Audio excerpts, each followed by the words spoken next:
ಇತ್ತೀಚಿನ ಸಂಚಿಕೆಗಳನ್ನು ಜಾಹೀರಾತಿನ ಕಿರಿಕಿರಿ ಇಲ್ಲದೆ ನೋಡಿ.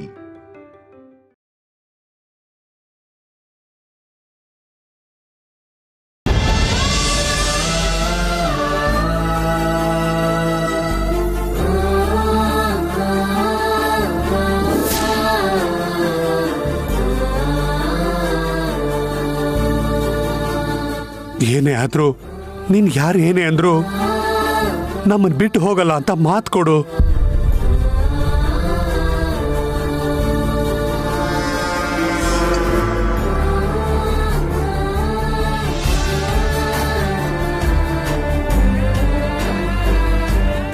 ಏನ್ ಯೋಚಿಸ್ತಿದ್ಯಮ್ಮ ಮಗಳೇ? ನಿಮ್ಮಪ್ಪ ಹೇಳಿದ್ ಕೂಡ ನೀನ್ ಮಾಡಲ್ವಾ? ಯಾಕೆ ಹಾಗಂತೀರಪ್ಪ? ನಿಮ್ಗೋಸ್ಕರ ನಾನು ಏನ್ ಬೇಕಾದ್ರೂ ಮಾಡ್ತೀನಿ. ಹಾಗಾದ್ರೆ ಮಾತು ಕೊಡಮ್ಮ.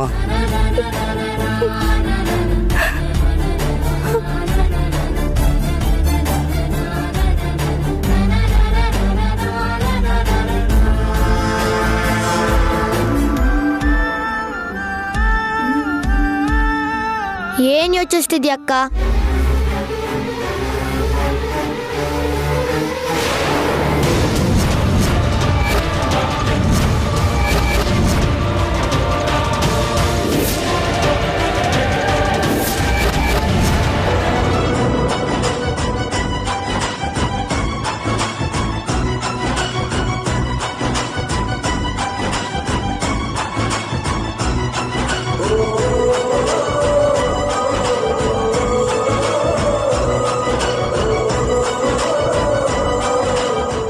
ನಿಮಗೋಸ್ಕರ ನಾನು ಏನ್ ಬೇಕಾದ್ರೂ ಮಾಡ್ತೀನಿ.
ಎಷ್ಟು ಚೆನ್ನಾಗಿ ಬಂದಿದೆ.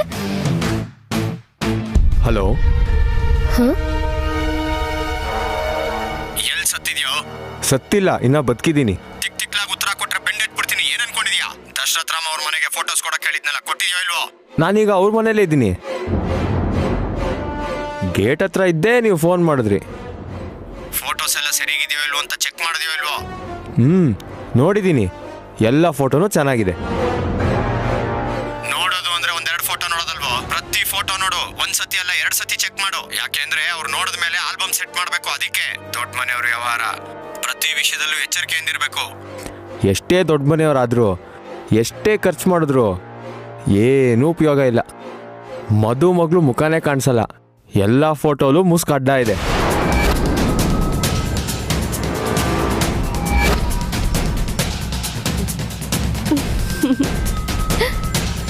ಆ ಮುಸ್ಕೆ ನನ್ನ ಕಾಪಾಡಿದ್ದು. ನನ್ ಬದಲು ಅಕ್ಕ ತಾಳಿ ಕಟ್ಟಿಸ್ಕೊಂಡಿದ್ರು ನಾನು ಈ ಮನೆ ಸೊಸೆ ಆಗೋ ಹಾಗೆ ಮಾಡ್ತು. ಎಲ್ಲ ಫೋಟೋಲು ಒಂದೇ ಪೋಸ್ ಸರ್. ಪಾಪ ಮುಸ್ಕಿಂದ ಮುಖಾನೇ ಕಾಣಿಸ್ತಿಲ್ಲ. ಒಂದು ಫೋಟೋ ಅನಿಸುತ್ತೆ, ಅದು ಕೂಡ ಡೈರೆಕ್ಟಾಗಿ ಫೇಸ್ ಕಾಣಿಸಿಲ್ಲ. ಮದುಮಗಳಿಗೆ ಆರತಿ ಮಾಡಬೇಕಾದ್ರೆ ಆ ತಟ್ಟೆಲಿ ಅವ್ರ ಮುಖ ಕಾಣಿಸ್ತಿದೆ.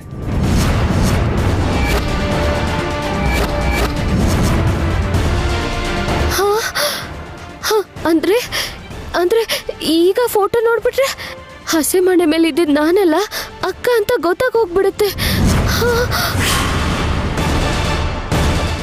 ಸರಿ ಸರ್, ನಾನು ಈ ಆಲ್ಬಮ್ ಕೊಟ್ಟು ಸ್ಟುಡಿಯೋಗೆ ಹೋಗ್ತೀನಿ.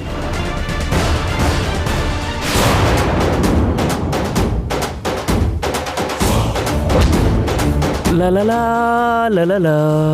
ಹಲೋ. ಹಾ ಯಾರು ನೀನು?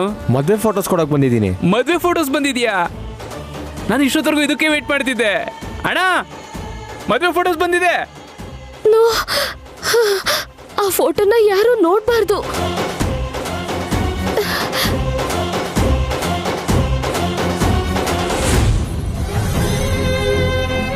ಅಣ್ಣ ಅಣ್ಣ, ಮದುವೆ ಫೋಟೋಸ್ ಬಂತು.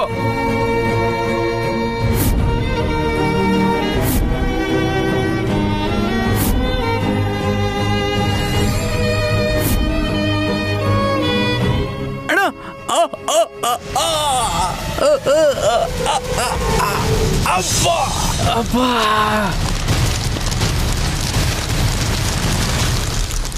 ಅಬ್ಬಾ,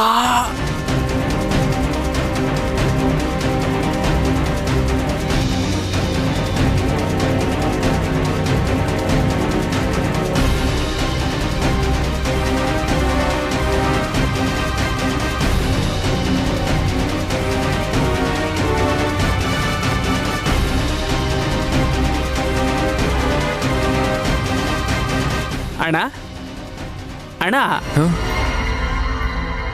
ಮದ್ವೆ ಫೋಟೋ ಬಂದಿದೆ ಅಣ್ಣ.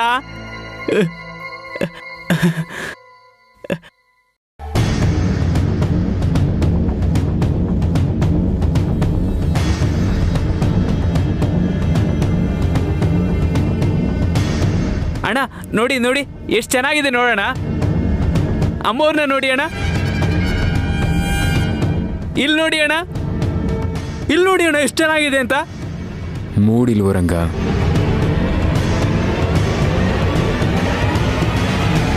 ನೋಡೋಣ ಎಷ್ಟು ಚೆನ್ನಾಗಿದೆ ಅಂತ. ಹೇಳ್ದ್ನಲ್ಲ ರಂಗ, ಪ್ಲೀಸ್ ನಾನು ಆಮೇಲೆ ನೋಡ್ತೀನಿ. ಅಣ್ಣ ಇದನ್ನಾದ್ರೂ ನೋಡಿ ಅಣ್ಣ.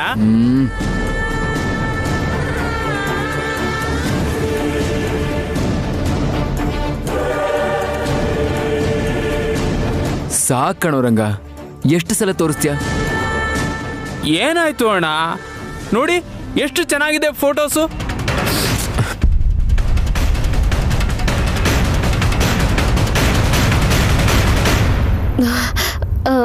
ನಾನ್ ನೋಡ್ತೀನಿ.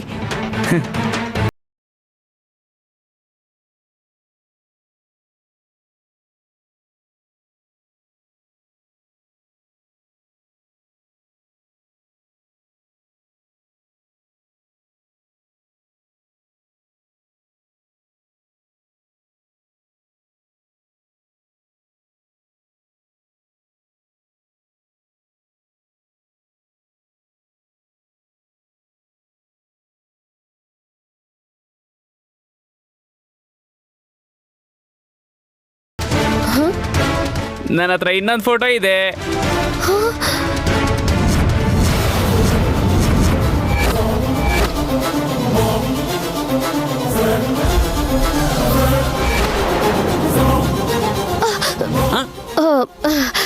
ನಾನು ಮೇಲ್ ಹೋಗಿ ನೋಡ್ತೀನಿ. ಮೊದಲು ನಾನು ನೋಡ್ತೀನಿ, ಆಮೇಲೆ ಮಿಕ್ಕಿದವರು.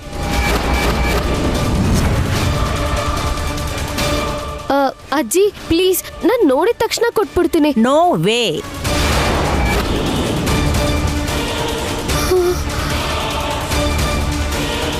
ನನ್ನ ಮೊಮ್ಮಗನ ಫೋಟೋನ ನಾನೇ ಮೊದಲು ನೋಡ್ಬೇಕು. ನಿಧಾನವಾಗಿ ನೋಡಿ ಆಮೇಲೆ ಕೊಡ್ತೀನಿ. ಅಯ್ಯೋ ಅಜ್ಜಿ, ಪ್ಲೀಸ್ ಪ್ಲೀಸ್ ಪ್ಲೀಸ್, ಒಂದ್ಸರಿ ನೋಡ್ಕೊಟ್ಬಿಡ್ತೀನಿ.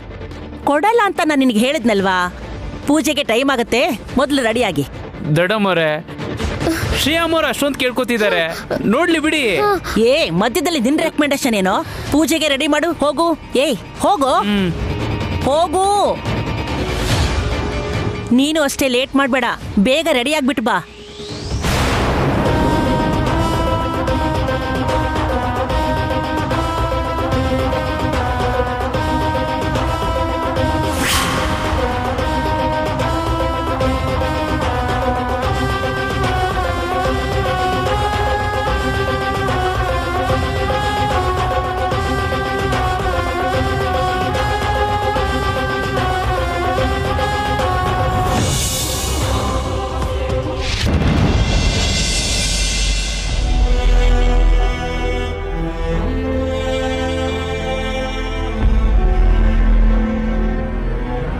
ಎಂತ ಅನ್ಯಾಯ!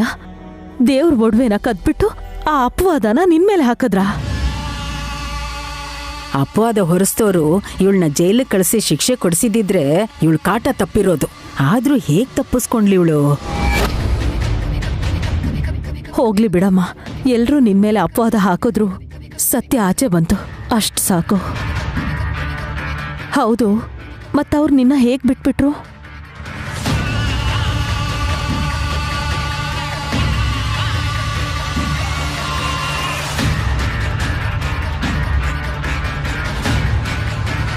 ಆ ದೇವರೇ ಬಂದು ಬಿಡಿಸ್ದ.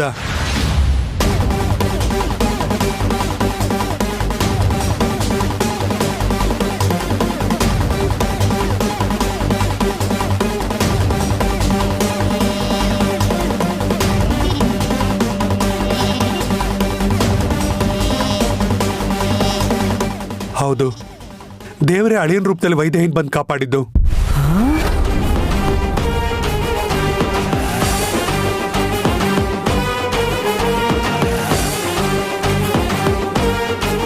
ಈ 2 ಮಡಿಕೆಲು ದೀಪ ಹಚ್ಚಿದ್ದೀನಿ. ಇಬ್ರು ಇದನ್ನ ಹೊತ್ಕೊಂಡು ದೇವ್ರಿಗೆ 3 ಪ್ರದಕ್ಷಿಣೆ ಹಾಕಬೇಕು.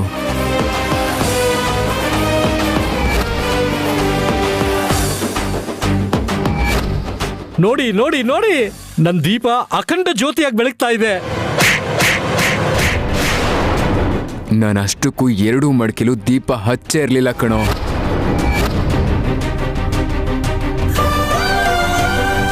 ಇವಳ ನೆರಳು ಕೂಡ ಅವ್ನು ನೋಡ್ಬಾರ್ದು ಅನ್ಕೊಂಡಿದ್ರೆ ಅವನೇ ಬಂದು ಇವಳನ್ನ ಕಾಪಾಡಿದಾನಲ್ಲ. ಎಲ್ಲ ನನ್ನ ಕರ್ಮ. ಸರಿಯಾದ ಸಮಯಕ್ಕೆ ನಮ್ಮ ಅಳಿಯಂದ್ರು ಬಂದು ಕಾಪಾಡಿದ್ದಕ್ಕೆ ಸರಿ ಹೋಯ್ತು.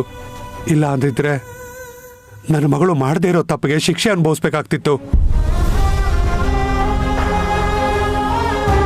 ಮರ್ಯಾದೆ ಹೋಗಿ ನಾನು ತಲೆ ತಗ್ಸ್ಬೇಕಾಗ್ತಿತ್ತು. ಯಾವ ಜನ್ಮದ ಋಣನೋ ಹೀಗೆ ಉಪಕಾರ ಮಾಡಿದ್ರು ಅವರು.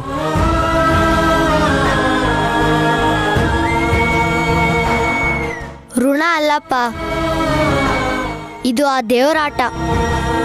ಆದ್ರೂ ಅಕ್ಕ ಕಷ್ಟದಲ್ಲಿದ್ದಾಗ ದೇವಾಂಶ್ ಭಾವ ಅಲ್ದೆ ಇನ್ಯಾರು ಕಾಪಾಡ್ತಾರೆ?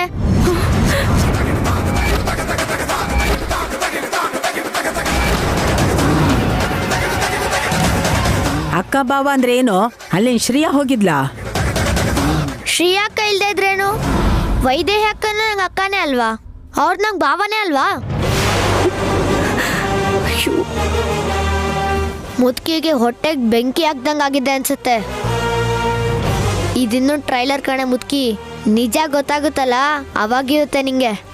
ಅಳಿಯಂದ್ರ ಸಮಯ ಪ್ರಜ್ಞೆ ಮತ್ತೆ ಬುದ್ಧಿವಂತಿಕೆ ನೋಡಿ ಸಂತೋಷ ಆಯ್ತು ಸುನಂದ.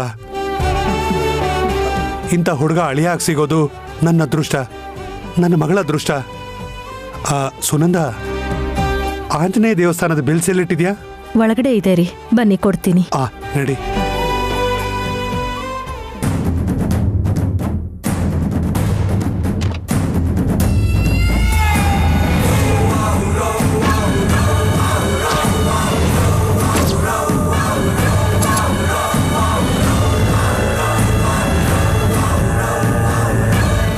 ಏನೇ ಪರಿಸ್ಥಿತಿ ಕೈ ಮೀರಿ ನಿನ್ಗೆ ತಾಳಿ ಕಟ್ಟಿದ್ದಕ್ಕೆ ನೀನೇ ಅವನ್ ಹೆಂಡತಿ ಆಗ್ತಿ ಅಂತ ಆಸೆ ಇಟ್ಕೊಂಡಿದ್ಯಾ? ಅಕ್ಕ ಆಸೆ ಪಡೋಳಾಗಿದ್ದಿದ್ರೆ ನೀ ಮಾಡಿದ ಕೆಲ್ಸಕ್ಕೆ ಇಷ್ಟೊತ್ತಿಗೆ ಊರೂರೆಲ್ಲ ಸುತ್ತಿ 3 ಕೆರೆ ನೀರ್ ಕುಡ್ದಿರ್ತಿದ್ಲು. ಆದ್ರೂ ಅಕ್ಕನ ಜೀವನದಲ್ಲಿ ಆಟ ಆಡಿದ್ದೆ ನೋಡು, ಆ ದೇವ್ರು ನಿನ್ನ ಕ್ಷಮಿಸಲ್ಲ. ಅಕ್ಕನ ಮನೆಯಿಂದ ಓಡ್ಸಕ್ ನೋಡ್ದೆ, ಏನಾಯ್ತು? ಭಾವನೆ ಬಂದು ಅಕ್ಕನ ಮನೆಗೆ ವಾಪಸ್ ಬರಂಗ್ ಮಾಡಿದ್ರು. ನೀನೆಷ್ಟೇ ದೂರ ಮಾಡಕ್ ನೋಡಿದ್ರು ದೇವ್ರು ಮಾತ್ರ ಅಕ್ಕ ಭಾವನ್ ಒಂದ್ ಮಾಡೇ ಮಾಡ್ತಾನೆ. ನೀನ್ ಬಾಯ್ ಮುಚ್ಚೋ. ತಲೆ ಹರಟೆ. ಚಿಕ್ಕೋನ್ ತರ ಇರೋದ್ ಬಿಟ್ಟು ದೊಡ್ಡ ದೊಡ್ಡ ಮಾತುಗಳಾಡಿದ್ರೆ ಕಾಲ್ ಮುರಿದ್ ಬಿಡ್ತೀನಿ, ಹುಷಾರ್.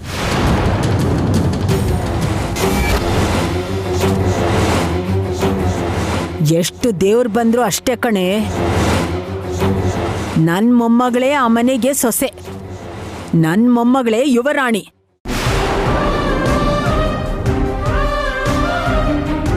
ಹುಚ್ಚುಚ್ಚು ಯೋಚನೆ ಏನಾದ್ರೂ ಮಾಡ್ದೆ ಅನ್ಕೋ,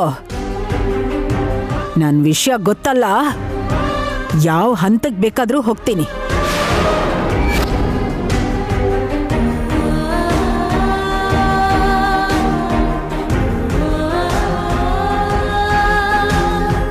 ಮಾಡಿದ್ದೆಲ್ಲ ಮಾಡಿ ನಿನಗೆ ವಾರ್ನಿಂಗ್ ಕೊಡ್ತಾಳೆ ನೋಡು.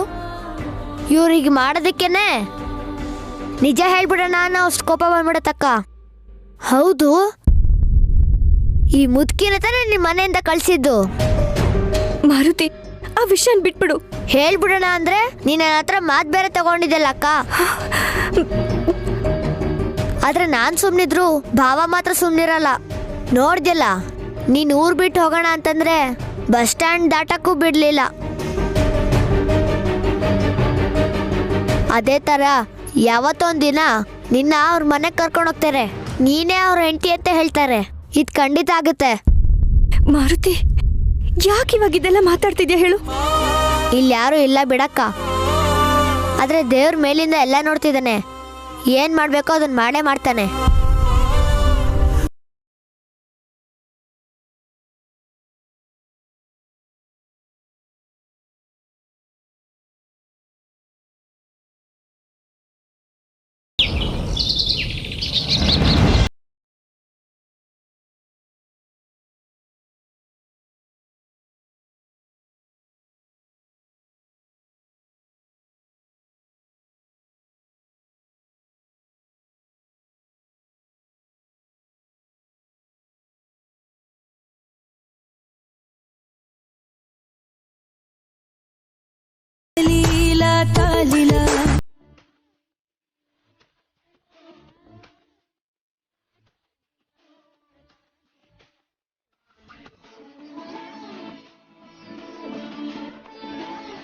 ಬಾಮ್ಮ,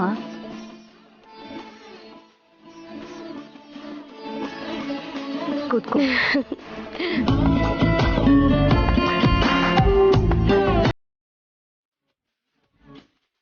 ಕುಂಕುಮ ಹಚ್ಕೊಮ್ಮ.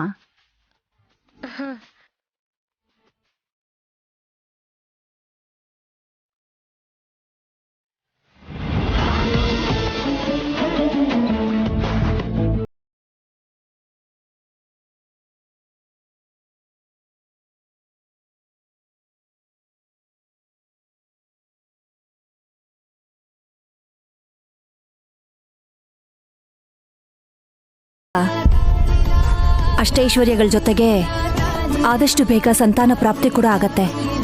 ಭಕ್ತಿಯಿಂದ ಕೇಳ್ಕೊಳಮ್ಮ. ಆ ಫೋಟೋ ಯಾರ ಕಣ್ಣಿಗಾದ್ರೂ ಬಿದ್ಬಿಟ್ರೆ ಅಂತ ನಾನೇ ಟೆನ್ಷನ್ ಆಗಿದ್ರೆ ಇನ್ನ ಈ ಪೂಜೆ ಮೇಲೆ ನಿಷ್ಠೆ ದೃಷ್ಟಿ ಎಲ್ಲ ಎಲ್ಲಿರುತ್ತೆ?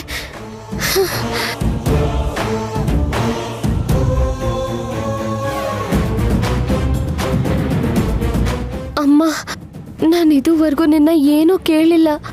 ಆ ಫೋಟೋ ಯಾರ ಕಣ್ಣಿಗೂ ಬೀಳ್ದೇ ಇರೋ ಹಾಗೆ ಮಾಡಮ್ಮ.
ಹೌದು, ನಿನಗ್ ಮದುವೆ ಆದ ಹೊಸರಲ್ಲಿ ಈ ಪೂಜೆ ಎಲ್ಲ ಮಾಡಿಸ್ಲಿಲ್ವಾ?